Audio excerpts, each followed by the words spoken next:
जिसने कभी नुकसान नहीं किया वही सबसे ज्यादा मारा गया। मैं तुम्हारे जंगल में चुपचाप रहता था, न दहाड़ता था, न हमला करता था, ना ही कभी तुम्हारी दुनिया में दखल दिया। मैं इंडियन पेंगोलिन हूं। मेरी जिंदगी रात में शुरू होती है। मैं जमीन खोदता हूं, दीमक और चींटियां खाता हूं। हर साल लाखों कीड़े खत्म करता हूं जो फसलों को खा जाते हैं, जो जंगल को खोखला कर देते हैं। मैं बिना आवाज किए जमीन को जिंदा रखता हूं। मेरे खोदे हुए रास्तों से मिट्टी सांस लेती है, पानी अंदर जाता है, बीज पिक पाते हैं। मैं किसी का दुश्मन नहीं था, फिर भी मैं दुनिया का सबसे ज्यादा तस्करी किया जाने वाला स्तनधारी बन गया। मेरे पास दांत नहीं थे लड़ने के लिए, मेरे पास पंजे नहीं थे मारने के लिए।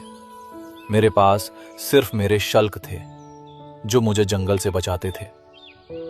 लेकिन इंसान ने उन्हीं शल्कों को मौत की वजह बना दिया। उन्होंने कहा, इनसे दवा बनती है, इनसे ताकत मिलती है, इनसे बीमारी ठीक होती है। सच यह है, मेरे शल्क इंसानी नाखून जैसे ही होते हैं। कोई दवा नहीं, कोई चमत्कार नहीं, बस लालच। मुझे जिंदा पकड़ा गया, मेरे मांसपेशियों को दवाइयों से सुन्न किया गया, मेरे शरीर को खोला गया। मैंने लड़ाई नहीं की, मैंने भागने की कोशिश नहीं की। मैंने वही किया जो मैं हमेशा करता आया था। मैं खुद को एक गेंद में समेट लिया, लेकिन इस बार वो सुरक्षा नहीं थी।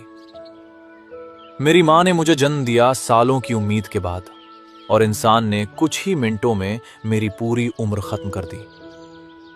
आज मुझे कागजों पर संरक्षित कहा जाता है, कानूनों में मेरी रक्षा लिखी है, लेकिन बाजार में मेरी कीमत ज्यादा है, और जहां कीमत ज्यादा होती है वहां कानून हमेशा पीछे रह जाता है। मैं डायनासोरों के विनाश से बच गया था, लाखों साल इस धरती पर टिका रहा, लेकिन शायद मैं इंसानी सभ्यता से नहीं बच पाऊंगा। जिस दिन मैं पूरी तरह चला जाऊंगा, तब जंगल शोर नहीं मचाएगा, बस कीड़े बढ़ेंगे, जमीन बीमार होगी, और इंसान फिर किसी नए दुश्मन को दोष देगा। मैं कोई प्रतीक नहीं हूं, मैं कोई कहानी नहीं हूं। मैं एक काम था जो तुमने लालच में मार दिया। और जब तुम पूछोगे प्रकृति पहले जैसी क्यों नहीं रही, तो जवाब कहीं लिखा नहीं मिलेगा, क्योंकि कुछ गलतियां इतनी खामोशी से होती हैं कि उनका नाम भी कोई नहीं रखता।